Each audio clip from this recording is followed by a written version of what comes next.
প্রিয় শিক্ষার্থীবৃন্দ, কেমন আছো তোমরা? আমরা আলোচনা করতেছিলাম সরলরেখা চ্যাপ্টার। লাস্ট ক্লাসে আমরা চ্যাপ্টার 3C এর ফর্মুলাগুলো ডিসকাস করছিলাম।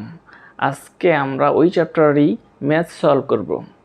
তো প্রিয় শিক্ষার্থীবৃন্দ, ফর্মুলা যদি বুঝতে তোমাদের কোনো প্রবলেম হয়ে থাকে সেটা আমাকে কমেন্ট বক্সে জানাবে, আমি তোমাদের আনসার করব প্রিয় শিক্ষার্থীবৃন্দ। তো প্রিয় শিক্ষার্থীবৃন্দ, শুরু করা যাক। দেখো প্রিয় শিক্ষার্থীবৃন্দ, আমরা এই ম্যাথসটা থেকে চ্যাপ্টার 3C শুরু করতেছি। প্রিয় শিক্ষার্থীবৃন্দ, ত্রিভুজ ABC এর শীর্ষত্রয় এ এত, বি এত, সি এত, ত্রিভুজটির ক্ষেত্রফল নির্ণয় করো। এখানে একটা কোয়েশ্চেন, এবং এর সাহায্যে এ হতে বিসি বাহুর উপর লম্বের দৈর্ঘ্য নির্ণয় করো।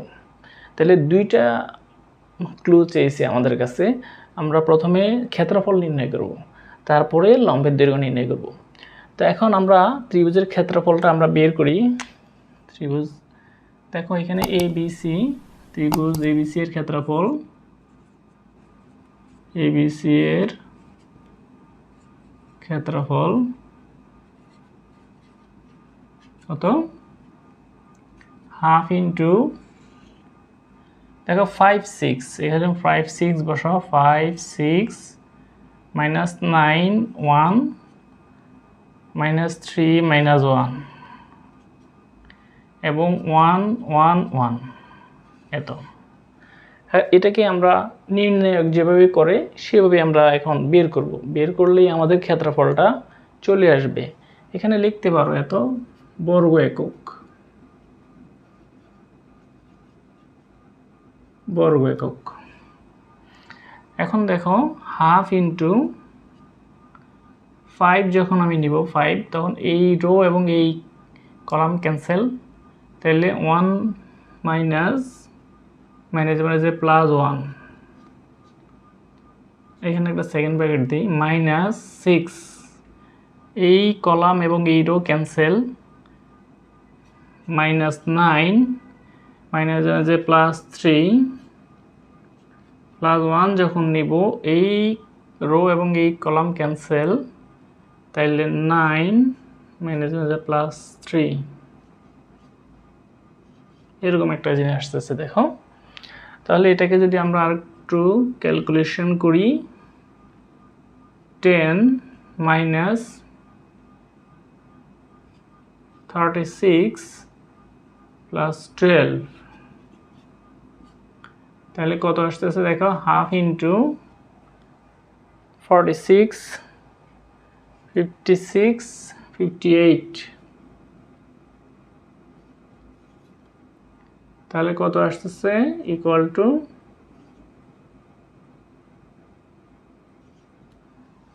29 বর্গ একক। তাহলে ত্রিভুজ ABC এর ক্ষেত্রফল আমরা পেয়ে গেছি 29 বর্গ একক। প্রিয় শিক্ষার্থীবৃন্দ, তো প্রিয় শিক্ষার্থীবৃন্দ, আমরা ক্ষেত্রফল বের করে ফেলছি। এখন আমরা এ হতে বিসি বাহুর উপর লম্বের দৈর্ঘ্য বের করব। তো এখন দেখো, এই যে বিন্দুগুলো আমাদের স্থানাঙ্ক দেওয়া আছে, এই বিন্দুগুলো দিয়ে যে ত্রিভুজটা গঠিত হয় সেটা আমরা দেখাচ্ছি কিভাবে ত্রিভুজটা গঠিত হচ্ছে।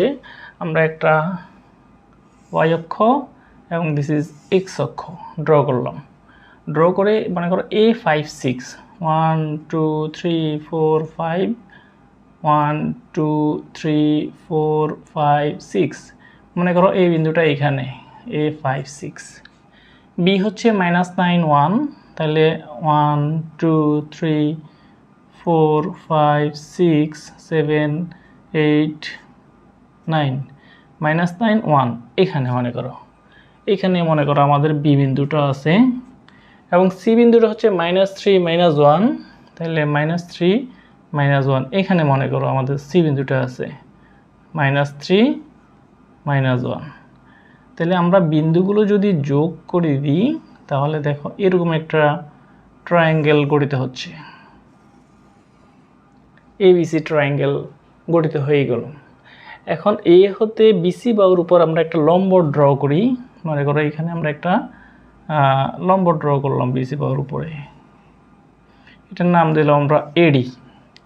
তো আমরা এডি লম্বের দৈর্ঘ্য আমরা মূলত বের করব প্রিয় শিক্ষার্থীবৃন্দ। তো তাহলে আমরা আগে বিসি দৈর্ঘ্যটা আমরা বের করে রাখি। এখানে বিসি সমান √, বি এবং সি এর দূরত্ব -9 + 3 whole square plus 1 + 1 whole square. তাহলে কত আসতেছে দেখাও, √36 + 4 √40, অথবা আমরা এটাকে আরেকটু সিম্পলিফাই করে যদি লিখতে চাই 2√10, এভাবে হইতে পারে। এটা কার দৈর্ঘ্য? বিসি এর দৈর্ঘ্য। এখন লেখো ত্রিভুজ এবিসি এর ক্ষেত্রফল সমান আমরা কি লিখতে পারি? হাফ ইন্টু ভূমি মানে বিসি ইন্টু এডি মানে লম্বের দৈর্ঘ্য। তো এখন ত্রিভুজের এবিসি এর ক্ষেত্রফল আমরা বের করে রাখছি কত? 29 ইকুয়াল হাফ ইন্টু বিসির দৈর্ঘ্য আমরা বের করে রাখছি কত? 2√10 ইন্টু এডি। তাহলে 2 ক্যান্সেল, আর 29 ইকুয়াল √10 ইন্টু এডি, और AD इक्वल 29/√10। AD মানে আমাদের লম্ব, তাহলে লম্বের দৈর্ঘ্যটা আমরা পেয়ে গেছি কত? 29/√10। এটাই আমাদের রিকোয়ার্ড অ্যান্সার প্রিয় শিক্ষার্থীবৃন্দ। তো প্রিয় শিক্ষার্থীবৃন্দ, আজকের ক্লাসটা এতটুকুর মধ্যে যদি তোমাদের বুঝতে কোনো প্রবলেম হয় এটা আমাকে কমেন্ট বক্সে জানাবে, আমি তোমাদের রিপ্লাই করবো প্রিয় শিক্ষার্থীবৃন্দ। তো প্রিয় শিক্ষার্থীবৃন্দ, এই টাইপসের আরও ম্যাথস আছে, আমি একই টাইপসের ম্যাথস একটাই করাবো, বাকিগুলো তোমরা নিজেরা চেষ্টা করবে। তারপরেও যদি তোমাদের সমস্যা হয় সেটাও আমাকে জানাবে, আমি তোমাদের অ্যান্সার করার চেষ্টা করবো প্রিয় শিক্ষার্থীবৃন্দ। তো প্রিয় শিক্ষার্থীবৃন্দ, ধন্যবাদ সবাইকে।